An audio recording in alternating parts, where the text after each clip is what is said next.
Asrama tua yang terletak di pinggir kota itu tampak sunyi, meski ada banyak mahasiswa yang tinggal di sana. Bangunan yang usianya sudah lebih dari 100 tahun itu memiliki suasana yang berbeda dari asrama lainnya.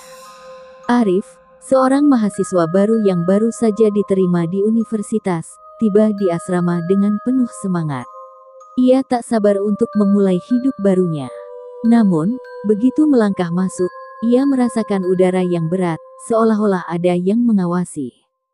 "Selamat datang," kata penjaga asrama dengan senyum yang agak dipaksakan. "Ini asrama lama, jadi ada beberapa aturan yang harus diikuti, terutama tentang kamar-kamar tertentu." Arif tidak terlalu memikirkan peringatan itu dan memilih untuk pergi ke kamar yang telah disiapkan untuknya. Kamar tersebut terletak di lantai atas, di ujung koridor yang sepi. Pintu kamar itu terdengar berderak saat dibuka, dan Arif merasakan hawa dingin yang aneh begitu ia melangkah masuk. Meski begitu, ia hanya berpikir itu karena cuaca yang dingin. Malam pertama di asrama, Arif terbangun karena suara aneh yang datang dari koridor. Suara itu seperti langkah kaki yang pelan namun teratur. Saat ia membuka mata, tidak ada orang di kamarnya, dan suara itu berhenti begitu ia mencoba mendengar lebih seksama. Pagi harinya, Arif bertanya pada teman satu lantai, Yuli, tentang suara itu. Yuli terlihat agak gelisah dan menjawab, "Kamu baru dengar suara itu. Itu sudah sering terjadi, terutama di malam hari. Mungkin kamu cuma lelah. Tapi ingat, jangan pernah lewat di koridor itu larut malam, terutama setelah jam 12. Arif hanya tertawa kecil, merasa itu hanya cerita orang-orang untuk menakut-nakuti mahasiswa baru. Namun, rasa penasaran mulai muncul. Mengapa Yuli tampak begitu khawatir? Pada suatu malam, rasa penasaran Arif membuatnya memberanikan diri untuk berjalan menyusuri koridor itu. Koridor yang tampaknya biasa saja di siang hari berubah menjadi tempat yang mencekam di malam hari. Lampu-lampu yang redup membuat setiap sudut terlihat seperti bayangan mengerikan. Saat melewati salah satu pintu kamar, Arif merasa ada yang mengikutinya, namun saat ia menoleh, tak ada seorang pun di belakangnya. Koridor yang panjang itu terasa semakin sempit, seolah-olah menekannya. Langkahnya yang terdengar pelan seolah bergema dalam keheningan yang sangat pekat. Arif melangkah cepat menuju ujung, tempat kamar 13 berada. Ia mendengar suara berbisik halus, seperti sebuah peringatan. "Jangan pergi ke sana." Namun, pintu kamar 13 terbuka dengan sendirinya saat Arif mendekatinya. Ia merasa ragu sejenak, tetapi rasa penasaran yang menguasainya membuat Arif melangkah masuk ke dalam. Kamar 13 berbeda. Terdengar hening, dan udara di dalamnya terasa sangat dingin. Arif bisa merasakan ada sesuatu yang tidak beres dengan kamar ini. Di pojok kamar, sebuah kursi tua terletak dengan posisi menghadap ke jendela yang tertutup rapat. Tapi apa yang lebih mencurigakan adalah adanya gambar-gambar aneh yang tergantung di dinding, gambar yang terlihat seolah-olah berubah setiap kali dilihat. Arif merasakan ada sesuatu yang mengawasi, seolah-olah setiap sudut kamar ini penuh dengan rahasia gelap. Saat ia berjalan mendekati jendela, tiba-tiba ia merasa ada tangan dingin yang menyentuh punggungnya. Ia berbalik, namun tak ada siapapun. Tiba-tiba, lampu mati, dan Arif terjebak dalam kegelapan total. Saat ia berusaha mencari jalan keluar, terdengar suara langkah kaki yang semakin mendekat, membuatnya semakin takut. Dalam kebingungannya, Arif berhasil keluar dari kamar itu dan segera menutup pintu dengan keras. Keanehan-keanehan itu semakin meningkat. Arif merasa ada yang aneh dengan penghuni asrama lainnya. Beberapa dari mereka mulai berbicara tentang sosok-sosok yang tidak pernah ia lihat sebelumnya, atau tentang bayangan yang tampaknya bergerak di luar jangkauan pandangan. Arif mulai mencatat kejadian-kejadian aneh yang terjadi setiap malam, dan semuanya mengarah pada satu tempat, kamar 13. Suatu hari, ia berhasil menemukan buku catatan tua yang tersembunyi di ruang bawah tanah asrama. Buku itu milik penghuni asrama sebelumnya yang menulis tentang kejadian-kejadian aneh di sana. Ternyata, Kamar 13 adalah tempat yang dikenal dengan cerita kelam. Banyak mahasiswa yang menginap di sana tiba-tiba menghilang atau mengalami gangguan mental hingga mereka tak bisa membedakan antara mimpi dan kenyataan. Puncak dari catatan itu adalah sebuah cerita tentang seorang mahasiswa yang mencoba melarikan diri dari asrama, namun ia berlari ke arah kamar 13 dan ditemukan tergeletak tak sadarkan diri di lantai, matanya terbuka lebar dengan tatapan kosong yang sangat mengerikan. Mahasiswa itu menghilang beberapa hari setelahnya, dan sejak itu, kamar 13 tak pernah benar-benar kosong lagi. Yuli akhirnya mengungkapkan sebuah rahasia gelap kepada Arif. Yuli mengatakan bahwa ia pernah tinggal di kamar 13 beberapa tahun yang lalu, namun ia berhasil keluar dengan nyaris kehilangan kewarasannya. Itu bukan hanya sebuah kamar kosong, katanya dengan serius. Ada sesuatu yang menghuni kamar itu, sesuatu yang jauh lebih jahat dari yang bisa kau bayangkan. Tidak ada yang berani menginap di sana lebih dari semalam. Tidak ada yang pernah kembali utuh setelahnya. Yuli juga memberitahu Arif bahwa ada mitos yang beredar di kalangan penghuni lama. Kamar 13 dibangun di atas ruang isolasi yang digunakan untuk menahan pasien-pasien rumah sakit jiwa yang telah meninggal dengan cara yang sangat brutal. Ruh-ruh mereka terperangkap di dalam kamar itu, dan setiap kali ada seseorang yang tidur di sana, ruh-ruh tersebut mencoba menguasai tubuh mereka untuk keluar. Malam-malam Arif dipenuhi dengan mimpi buruk. Dalam mimpinya, ia sering terbangun di tengah malam dan menemukan dirinya berada di koridor asrama yang sunyi, diikuti oleh bayangan-bayangan yang bergerak dengan cepat. Suara langkah kaki terdengar mengikutinya, namun setiap kali ia berbalik, tidak ada siapa-siapa. Di suatu titik, ia merasa seperti terjebak dalam ruang yang tak bisa ia hindari. Namun, suatu malam yang mencekam, Arif bangun dan menemukan dirinya berada di kamar 13 tanpa sadar. Suasana di dalam kamar itu sangat menekan. Tiba-tiba, ia merasakan sesuatu yang sangat berat menindih tubuhnya, dan ia melihat sosok wanita dengan wajah pucat menatapnya dari sudut kamar, perlahan mendekat dengan senyum yang sangat mengerikan. Wanita itu berbicara dengan suara yang bergetar, kau adalah yang berikutnya." Dengan ketakutan yang semakin mendalam, Arif memutuskan untuk mencari tahu lebih banyak tentang sejarah asrama ini. Ia mengunjungi perpustakaan universitas dan menggali arsip-arsip lama. Ternyata, asrama ini dulunya adalah rumah sakit jiwa yang terkenal dengan eksperimen-eksperimen mengerikan yang dilakukan pada pasien-pasiennya. Beberapa catatan mencatat bahwa pasien-pasien yang tidak berdaya itu diperlakukan dengan sangat kejam, disiksa, dan akhirnya meninggal dalam kondisi mengenaskan. Namun, eksperimen yang paling mengerikan adalah saat mereka mencoba menghubungi dunia roh dengan menggunakan kamar isolasi, yang sekarang menjadi kamar 13. Selama bertahun-tahun, kamar itu digunakan sebagai tempat untuk mengikat jiwa-jiwa yang belum bisa pergi, dan mereka terus terperangkap dalam kehampaan. Suatu malam, Yuli menghilang tanpa jejak. Kamar Yuli kosong, dan tidak ada seorang pun yang melihatnya setelah ia terakhir kali terlihat memasuki kamar 13. Arif merasa putus asa, namun ia tahu bahwa ia tidak bisa mundur sekarang. Ia harus mengakhiri kutukan ini, atau ia akan menjadi yang berikutnya. Dengan tekad yang kuat, Arif kembali ke kamar 13, berencana untuk menghancurkan simbol-simbol kuno yang tersembunyi di dalamnya. Ia membawa beberapa benda yang bisa digunakan untuk melindungi dirinya, garam, dupa, dan sebuah buku ritual untuk mengusir roh-roh jahat. Namun, begitu ia memasuki kamar 13, sesuatu yang lebih mengerikan dari yang ia bayangkan terjadi. Suara teriakan menggema, dan bayangan gelap mulai muncul, mengepungnya dari semua sisi. Ia merasa tubuhnya mulai terikat oleh kekuatan tak terlihat, dan sosok-sosok gelap mulai mengham.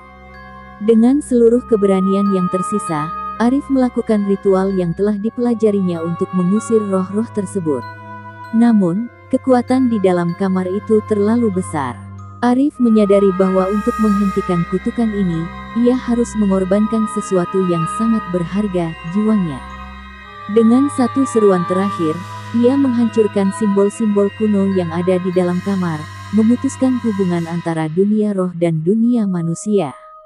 Namun, sebelum ritual itu selesai, Arif merasa dunia terbalik, dan ia terjatuh ke dalam kegelapan.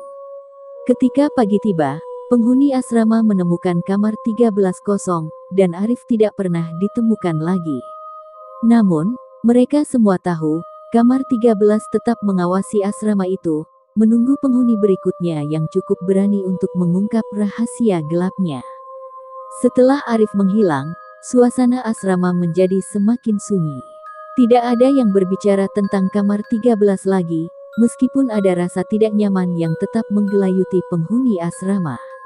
Mereka kembali melanjutkan hidup seperti biasa, meskipun banyak yang merasa tertekan oleh atmosfer yang semakin berat. Namun, beberapa penghuni mulai merasakan hal-hal aneh. Di malam hari, lampu-lampu sering berkedip, pintu kamar terbuka sendiri, dan suara bisikan kembali terdengar di koridor yang gelap. Beberapa penghuni yang baru mulai merasa cemas, namun mereka tidak berani mengungkapkan apa yang mereka rasakan.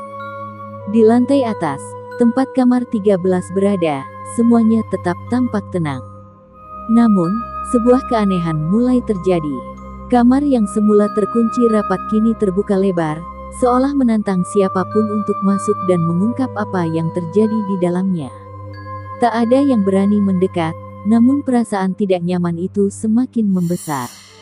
Pada suatu malam, saat hujan deras mengguyur, seorang mahasiswa baru bernama Dina pindah ke asrama tersebut.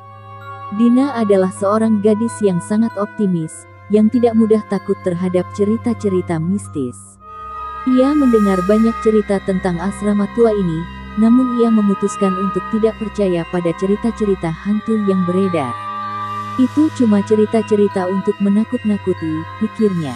Namun, pada malam pertama Dina tidur di kamar yang terletak tak jauh dari kamar 13, ia mulai merasakan hal yang berbeda. Di tengah malam, ia terbangun oleh suara berderak yang datang dari koridor.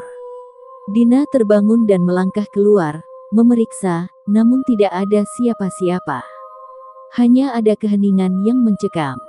Saat ia kembali ke kamar, ia melihat sesuatu yang sangat aneh di atas meja. Sebuah foto hitam putih, tampak usang dan penuh noda, tergeletak di sana. Foto itu menunjukkan sekumpulan orang di depan asrama, dan di tengah-tengah mereka, ada seorang pria dengan mata yang kosong dan senyum yang menyeramkan. Saat Dina memeriksa foto itu lebih dekat, ia merasa ada yang mengawasi dari balik gambar tersebut. Dina merasa sangat terganggu dengan penemuan foto tersebut. Ia mulai bertanya pada penghuni lainnya tentang sejarah asrama ini, namun mereka hanya memberi jawaban samar. Hingga suatu hari, ia berbicara dengan seorang penghuni lama yang telah tinggal di sana sejak bertahun-tahun yang lalu, seorang wanita bernama Rina. Rina terlihat sangat gelisah ketika Dina menanyakan tentang kamar 13. Kamar itu bukan hanya tempat biasa, kata Rina, wajahnya pucat pasi. Dulu, saya juga penasaran dengan kamar itu. Tapi setelah saya mencoba menginap di sana, saya melihat sesuatu yang mengerikan. Sesuatu yang tidak seharusnya ada di dunia ini. Kamar itu adalah tempat yang mengikat roh-roh jahat, dan mereka mencari korban baru setiap kali seseorang menginap di sana. Rina menjelaskan bahwa ada sebuah kekuatan jahat yang menguasai kamar 13, dan roh-roh yang terperangkap di dalamnya ingin membebaskan diri dengan cara menguasai tubuh manusia. Kamu tidak akan pernah bisa melarikan diri dari kamar itu, ujar Rina dengan suara gemetar. Jika kamu masuk, kamu akan menjadi bagian dari mereka. Malam itu, Dina merasa tidak bisa tidur. Pikirannya dipenuhi dengan cerita-cerita yang ia dengar dari Rina. Penasaran dengan kebenaran cerita itu, Dina memutuskan untuk menyusuri koridor di tengah malam, berharap bisa menemukan lebih banyak petunjuk tentang apa yang terjadi di kamar 13. Langkah Dina terhenti saat ia melewati lantai atas. Ia merasakan hawa dingin yang sangat menusuk, dan suara-suara aneh mulai terdengar. Ada derakan langkah kaki yang tidak bisa dijelaskan, dan saat ia menoleh, ia melihat bayangan samar yang melintas di balik pintu kamar 13. Dina merasakan ada sesuatu yang mengawasi, dan saat ia mendekat, pintu kamar itu terbuka perlahan, seolah mengundangnya masuk. Dengan perasaan yang campur aduk antara takut dan penasaran, Dina melangkah masuk ke dalam kamar 13. Begitu masuk, ia merasa ruang itu terasa lebih sempit, meskipun sebenarnya kamar itu cukup luas. Udara di dalamnya sangat dingin, dan bau busuk yang tajam tercium dari sudut-sudut gelap ruangan. Tiba-tiba, lampu di kamar itu padam. Dina menggigil, merasa sesuatu yang tak terlihat mengelilinginya. Ia mendengar suara gemerisik, seperti sesuatu yang bergerak perlahan di sekitar kakinya.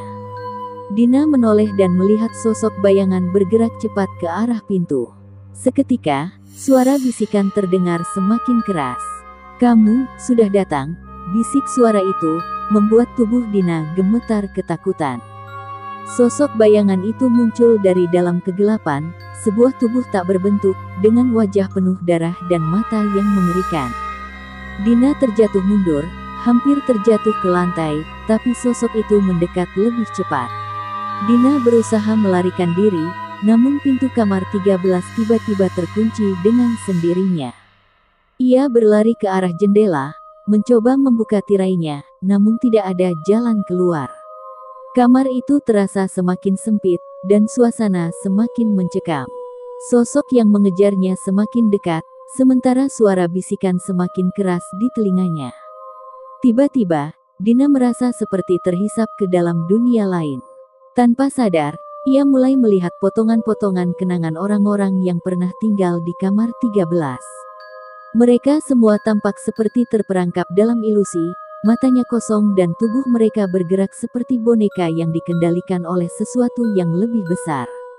Mereka berbisik, meminta pertolongan, namun suara mereka tidak bisa didengar.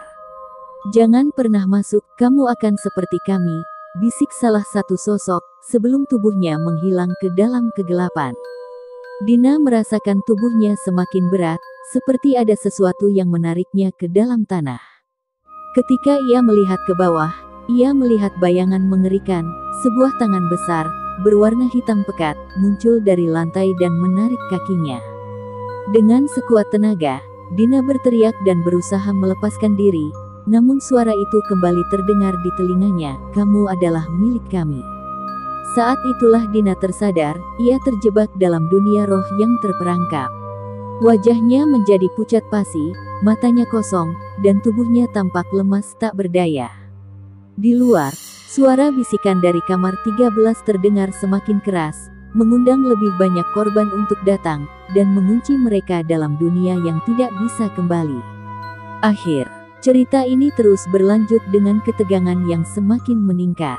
Setiap penghuni yang datang ke asrama itu terjebak dalam kutukan yang sama, dan kamar 13 tetap menjadi tempat yang menunggu mereka. Setiap kali seseorang mencoba mencari tahu lebih dalam, mereka akan dibawa masuk ke dalam dunia lain, terperangkap di antara kenyataan dan mimpi buruk yang tidak akan pernah berakhir.